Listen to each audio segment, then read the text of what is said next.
Imaginez un monde où les débats dominent chaque conversation, où gagner un argument semble être le summum de l'intelligence. Mais vous êtes-vous déjà demandé, l'argumentation est-elle vraiment un signe de force, ou pourrait-elle cacher quelque chose de plus profond, peut-être même de la faiblesse? Aujourd'hui, nous plongeons dans les idées profondes de Friedrich Nietzsche, l'un des penseurs les plus provocateurs de l'histoire, pour dénouer pourquoi, à ses yeux, discuter est souvent le refuge des faibles.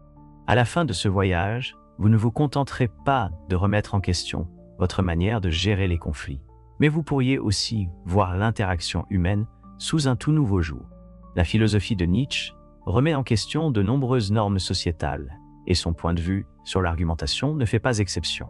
Il croyait que la force ne réside pas dans la capacité à dominer une conversation ou à gagner un débat, mais dans le courage de rester ferme dans ses convictions, même dans le silence. Pour Nietzsche, ceux qui argumentent constamment compensent souvent un manque, une certaine clarté intérieure ou assurance. Pour explorer cette idée, nous devons d'abord comprendre sa vision plus large de la nature humaine et des dynamiques de pouvoir. Commençons par une question. Pourquoi arguons-nous? Est-ce pour prouver un point, affirmer sa domination ou peut-être défendre notre sentiment de soi? Nietzsche dirait qu'au cœur de la plupart des disputes se trouve un ego fragile, un besoin de se valider par la soumission ou l'accord des autres. Cela, il le croyait, était un signe de faiblesse. Les individus forts, en revanche, n'ont pas besoin de validation externe. Ils sont contents de leur vérité, indifférents au désaccord des autres. Dans son chef-d'œuvre Ainsi parla Zarathustra, Nietzsche introduit le concept du surhomme, ou Übermensch, une figure qui transcende les normes sociétales et vit authentiquement. Le surhomme ne s'engage pas dans des disputes futiles. Pourquoi? Parce que son attention est portée sur la conquête de soi, et non sur la nécessité de prouver quoi que ce soit aux autres. Nietzsche pensait que ceux qui argumentent constamment sont coincés dans ce qu'il appelait le ressentiment, un état d'énergie réactive où l'on se définit en opposition aux autres plutôt qu'à travers ses propres valeurs. Ce mode de vie réactif est intrinsèquement faible, car il place le contrôle de ses émotions et de son identité entre les mains de forces externes. Pensez à la dernière dispute que vous avez eue. S'agissait-il vraiment du sujet en question? Ou y avait-il une profonde sous-couche émotionnelle?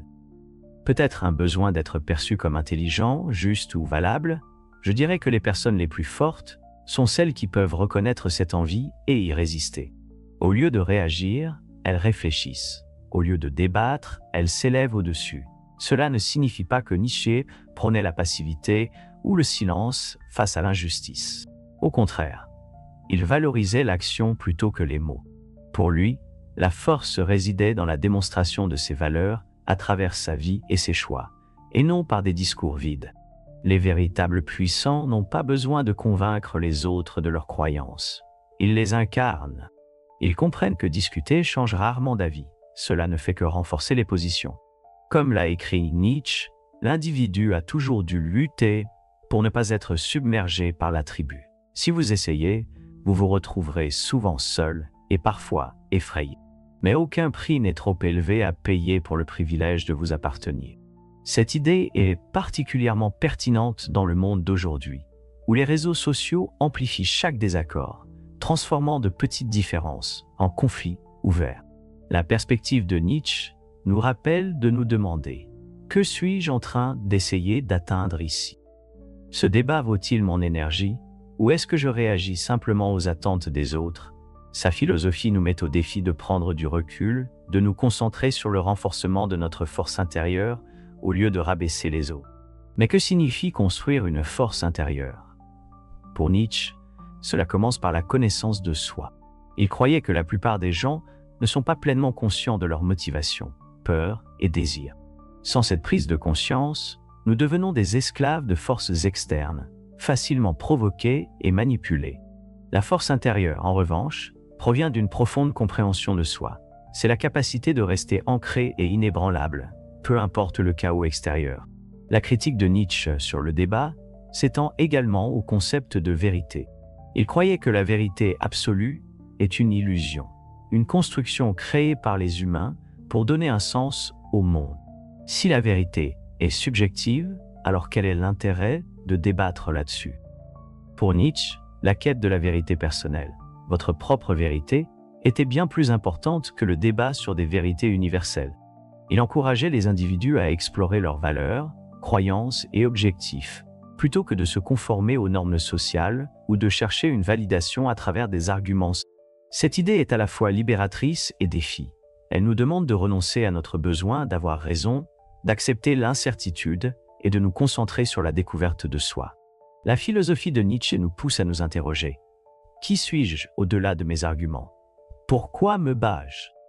Et est-ce que je vis de manière authentique ou est-ce que je réagis simplement aux attentes des autres? Alors que nous terminons cette section, réfléchissez à ceci. La prochaine fois que vous ressentirez l'envie de débattre, faites une pause et réfléchissez. Demandez-vous, est-ce une occasion d'affirmer mon ego? Ou puis-je utiliser ce moment pour grandir? La sagesse de Nietzsche nous invite à voir les arguments non pas comme des batailles à gagner, mais comme des miroirs reflétant notre état intérieur. La question est, que verrez-vous lorsque vous regarderez dans ce miroir? Allons un peu plus loin, en explorant l'insight profond de Nietzsche sur les dynamiques de pouvoir et leur influence sur le comportement humain. Au cœur de sa philosophie se trouve le concept de la volonté de puissance. Nietzsche voyait cela comme la force motrice fondamentale derrière toutes les actions humaines, pas seulement le désir de survivre, mais de prospérer, de grandir et de s'affirmer dans le monde. Cependant, il croyait que le véritable pouvoir ne vient pas de la domination sur les autres, mais de la maîtrise de soi. Cette distinction est cruciale lorsque nous considérons pourquoi les gens argumentent. Dans la plupart des cas, les disputes proviennent d'une tentative erronée d'affirmer une dominance ou un contrôle sur la perspective de quelqu'un d'autre. Ce que Nietzsche trouvait profondément troublant à propos de ce comportement, c'est qu'il masque souvent un vide intérieur, un manque d'assurance, de clarté ou de but. Les gens argumentent non pas parce qu'ils sont forts, mais parce qu'ils se sentent menacés, incomplets ou peu sûrs d'eux. Il a illustré cela et a souvent critiqué ce qu'il appelait la mentalité de troupeau. Le troupeau représente des individus qui se conforment aux normes sociales et cherchent une validation par l'accord collectif. Ils argumentent pour renforcer leur place au sein du groupe, pour prouver leur loyauté envers des croyances communes, ou pour faire taire les voix dissidentes qui remettent en question leur zone de confort. Pour Nietzsche, cela était un signe de faiblesse. Le véritable individu fort, le surhomme, n'a pas besoin de l'approbation du troupeau. Il vit selon ses propres valeurs, même lorsque ces valeurs vont à l'encontre du courant. Maintenant, examinons comment cela se manifeste dans la vie quotidienne. Considérez les innombrables débats qui se déroulent en ligne, où les arguments se transforment souvent en attaques personnelles et en boucles interminables de ripostes. Ces interactions mènent rarement à une compréhension ou à une résolution significative. Au lieu de cela, ils révèlent les profondes insécurités des participants, leur besoin d'avoir raison, de se sentir supérieur ou d'éviter la vulnérabilité. La perspective de Nietzsche nous invite à voir ces moments pour ce qu'ils sont vraiment, des distractions par rapport au véritable travail d'amélioration personnelle et de maîtrise de soi. Alors, comment briser ce cycle? Nietzsche dirait que cela commence par un changement radical de focus, passant de la validation externe à la croissance interne. Au lieu de dépenser de l'énergie à convaincre les autres, canalisez cette énergie pour devenir une version plus authentique et résiliente de vous-même. Cela nécessite du courage, le courage d'affronter vos peurs, de confronter vos défauts et d'adopter l'inconfort du changement. Cela demande également de l'humilité, la volonté d'admettre que vous n'avez pas toutes les réponses et que votre point de vue n'est qu'un parmi tant d'autres.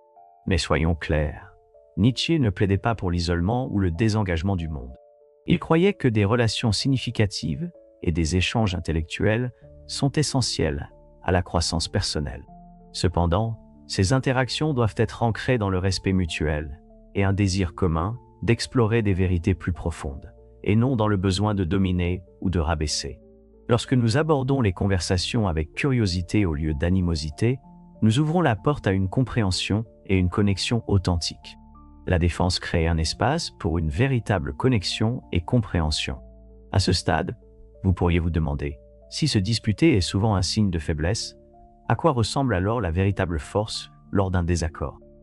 Pour Nietzsche, il ne s'agit pas de gagner l'argument, mais de le transcender. Les individus forts écoutent avec un esprit ouvert, s'engagent avec les idées plutôt qu'avec les égos, et restent ancrés dans leurs valeurs, même lorsqu'ils sont défiés. Ils n'évitent pas les conversations difficiles, mais ne se sentent pas non plus obligés de prouver leurs valeurs par la confrontation. Voici un exemple pratique. Imaginez que quelqu'un remette en question vos croyances ou critique vos actions. Votre instinct pourrait être de vous défendre ou d'argumenter votre point. Mais que se passerait-il si, à la place, vous faisiez une pause et réfléchissiez? Et si vous utilisiez ce moment pour examiner vos propres présuppositions, pour vous demander si la critique contient une part de vérité, ou pour simplement laisser passer le commentaire sans ressentir le besoin de réagir? Ce n'est pas de la passivité. C'est une démonstration de force et de maîtrise de soi. Il montre que vous n'êtes pas facilement ébranlé par des forces extérieures et que votre estime de soi ne dépend pas de l'opinion des autres.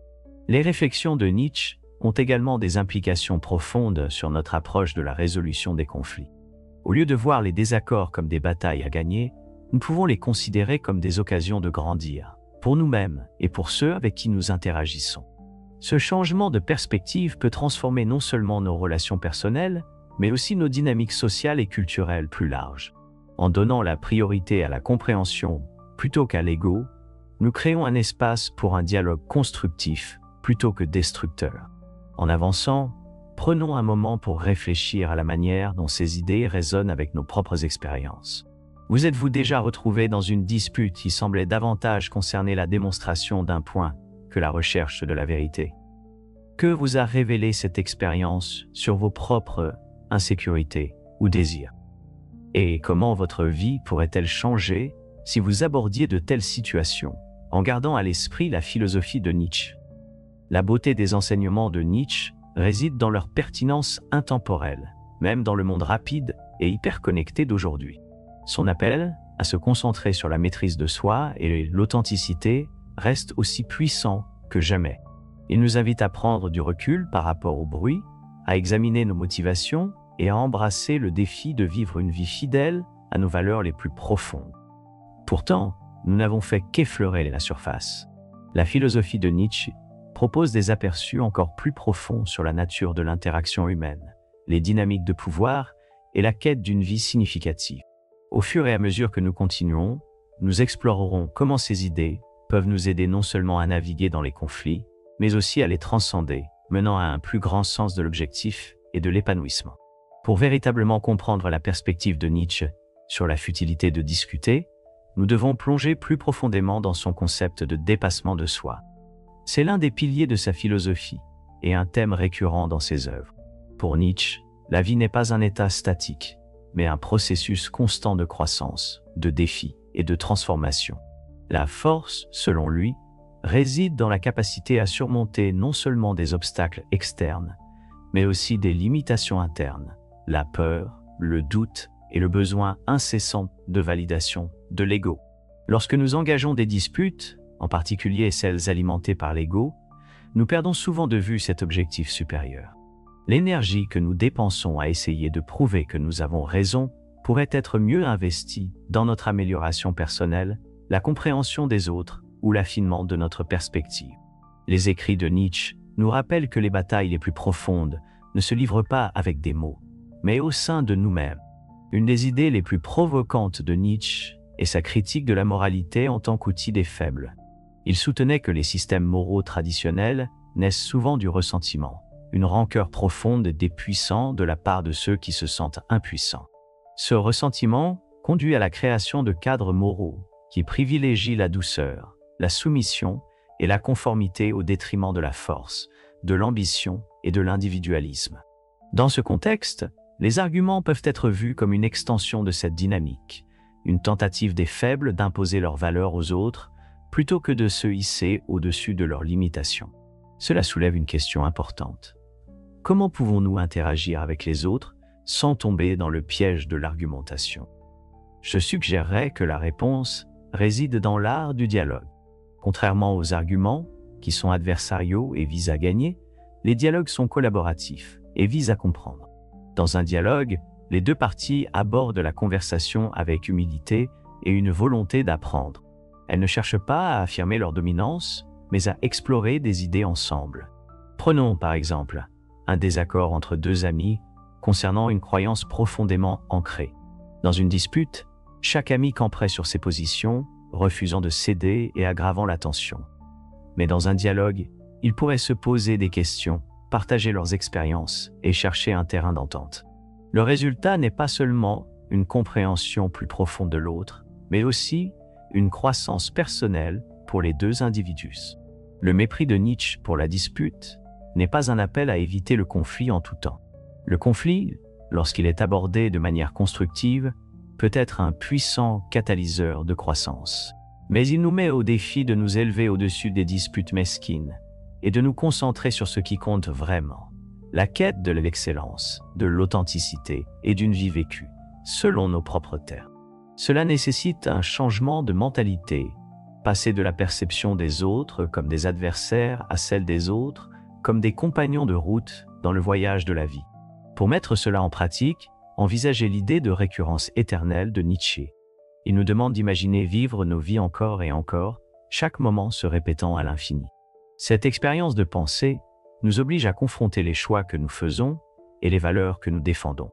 Voulez-vous passer l'éternité enfermé dans des arguments futiles, ou préférez-vous consacrer votre vie à quelque chose de plus significatif? Cette perspective peut être transformative. Elle nous rappelle que le temps est notre ressource la plus précieuse et que chaque instant passé à discuter est un instant perdu pour des poursuites plus enrichissantes. Au lieu de nous engager dans des débats sans issue, nous pouvons choisir d'investir notre énergie dans la création, l'apprentissage et la connexion avec les autres à un niveau plus profond. La philosophie nous pousse également à reconsidérer notre relation avec la vérité. Il a déclaré célèbrement « Il n'y a pas de faits, seulement des interprétations ». Cela ne signifie pas que la vérité n'a pas de sens, mais qu'elle est toujours façonnée par la perspective. Lorsque nous argumentons, nous présumons souvent que notre point de vue est le seul valable, rejetant les autres comme faux ou mal orientés. Mais Nietzsche nous invite à embrasser la complexité de la vérité et à reconnaître que plusieurs perspectives peuvent coexister. Ce changement de perspective peut profondément modifier notre approche des désaccords. Au lieu de les voir comme des menaces pour notre vision du monde, nous pouvons les considérer comme des occasions d'enrichir notre compréhension. Nous pouvons écouter sans défensivité, questionner sans hostilité et apprendre sans peur. Pourtant, l'enseignement de Nietzsche va encore plus loin. Il nous met au défi de transcender non seulement les arguments, mais aussi nous-mêmes. C'est l'essence de la surpassement de soi, la quête incessante de devenir plus que ce que nous sommes. Il s'agit de se défaire des couches de peur, de doute et d'ego qui nous retiennent et d'embrasser le courage de vivre authentiquement. Alors que nous approchons de la fin de cette section, réfléchissons à la puissance du silence face au conflit. Nietzsche croyait que le silence pouvait être une forme de force, un refus de se laisser entraîner dans la mesquinerie des querelles. Ce n'est pas le silence de la soumission, mais le silence de l'assurance de soi. Le silence de quelqu'un qui connaît sa valeur et n'a pas besoin de le prouver. Réfléchissez à cela la prochaine fois que vous êtes tenté d'argumenter. Faites une pause et demandez-vous « Qu'est-ce que j'essaie d'accomplir ?» Ce moment est-il une opportunité de croissance ou est-ce que je réagis simplement aux exigences de mon ego? La philosophie de Nietzsche nous invite à choisir le chemin de la force, de la sagesse et de l'assurpassement de soi, même lorsque c'est le chemin le plus difficile. Alors que nous nous préparons à explorer la dernière couche des idées de Nietzsche, nous verrons comment sa philosophie offre non seulement une critique de l'argumentation, mais aussi un plan pour mener une vie plus purposeuse et épanouissante. Les idées que nous uncoverons pourraient transformer non seulement notre manière d'interagir avec les autres, mais aussi notre perception de nous-mêmes dans le monde qui nous entoure. En arrivant à la culmination de la perspective de Nietzsche sur l'argumentation, nous sommes laissés avec l'une de ses idées les plus profondes. L'idée que la force ne consiste pas à écraser les autres, mais à maîtriser soi-même. Cette maîtrise va au-delà de la simple évitement des disputes. Il s'agit de vivre d'une manière qui reflète la clarté intérieure, le but et la résilience. Nietzsche croyait que la véritable force est silencieuse, inflexible et ancrée dans la capacité de l'individu à s'élever au-dessus du bruit du monde. Pour bien comprendre cela, revisitons le concept de l'Übermensch chez Nietzsche. L'Übermensch représente le summum du potentiel humain, une personne qui a transcendé les attentes sociétales, surmonté des limitations personnelles et embrassé la vie dans toute sa complexité. Pour Nietzsche, l'Ubermensch ne s'engage pas dans des disputes parce qu'il n'en ressent pas le besoin. Sa vie est son argument. Ses actions, ses valeurs et ses accomplissements parlent plus fort que n'importe quel mot. Dans le monde d'aujourd'hui, cette idée peut sembler contre-intuitive. Nous vivons à une époque de communication constante, où les opinions sont partagées, débattues et disséquées à la vitesse de l'éclair. Les médias sociaux, les plateformes d'information et le discours public privilégient souvent le volume à la profondeur, rendant facile de confondre le bruit avec la force. Mais la philosophie de Nietzsche nous pousse à prendre du recul par rapport à ce chaos et à nous concentrer sur ce qui compte vraiment, notre propre parcours de croissance et de découverte de soi. Alors, comment pouvons-nous appliquer la sagesse de Nietzsche dans notre vie quotidienne? Tout d'abord, nous devons reconnaître que chaque désaccord ne nécessite pas notre participation. Lorsque nous sommes confrontés à une potentielle dispute, nous pouvons nous demander « Cela vaut-il vraiment mon énergie ?»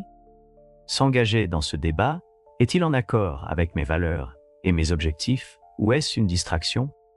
Nietzsche croyait que choisir quand et comment s'engager est un signe de force. Cela montre que nous ne sommes pas esclaves de nos impulsions, mais maîtres de nos actions. Deuxièmement, nous pouvons nous efforcer d'aborder les désaccords avec curiosité plutôt qu'avec défensive. Au lieu d'essayer de prouver notre point de vue, nous pouvons chercher à comprendre la perspective de l'autre personne. Cela ne signifie pas abandonner nos croyances, mais être ouvert à la possibilité que nous puissions apprendre quelque chose de nouveau ou voir le monde d'une manière différente. Nietzsche valorisait le courage intellectuel, la volonté de remettre en question ses propres postulats et d'embrasser la complexité. Troisièmement, nous pouvons nous concentrer sur l'incarnation de nos valeurs plutôt que de plaider pour elles. Cela signifie vivre d'une manière qui reflète ce que nous défendons, même face à l'opposition. Nietzsche croyait que l'authenticité est bien plus puissante que la rhétorique. Lorsque nous vivons de manière authentique, nous inspirons les autres, non par des mots, mais à travers l'exemple que nous donnons. Revenons à la vision plus large de la vie, selon Nietzsche. Au cœur de sa philosophie se trouve l'idée d'embrasser les défis et les incertitudes de l'existence avec courage et créativité. Il croyait que la vie n'est pas un problème à résoudre, mais une toile sur laquelle créer du sens. Dans ce contexte, argumenter est une distraction du véritable travail de la vie, le travail de devenir ce que nous sommes censés être. L'une des idées les plus célèbres de Nietzsche est le concept d'amor fati, ou l'amour du destin. C'est l'idée que nous devrions accueillir tout ce qui nous arrive, les joies et les peines, les succès et les échecs, comme des parties nécessaires de notre parcours. En adoptant cet état d'esprit, nous pouvons aborder les conflits avec un sentiment d'équanimité. Au lieu de considérer les désaccords comme des obstacles, nous pouvons les voir comme des opportunités de grandir, d'apprendre et de renforcer notre caractère. Cela nous conduit peut-être à la leçon la plus puissante de toutes, l'idée que la force ne consiste pas à éviter les conflits, mais à les transformer. Lorsque nous abordons les désaccords avec sagesse, humilité et un engagement envers la croissance, nous pouvons transformer même les interactions les plus difficiles en moments de transformation. Nous pouvons nous élever au-dessus du besoin mesquin de gagner et nous concentrer sur ce qui est vraiment important, établir des relations, favoriser la compréhension et vivre de manière authentique. En clôturant ce voyage dans la philosophie de Nietzsche, réfléchissons aux vérités plus profondes qu'il nous offre. Argumenter comme il le voyait est souvent un signe de faiblesse, non pas parce que c'est fondamentalement erroné, mais parce que cela nous détourne de la tâche plus grande, de l'autodépassement. La véritable force réside non pas dans la domination des autres, mais dans la maîtrise de soi. Elle se trouve dans le courage de vivre de façon authentique, l'humilité de remettre en question nos postulats et la sagesse de se concentrer sur ce qui compte vraiment. Donc, la prochaine fois que vous serez tenté d'argumenter, faites une pause.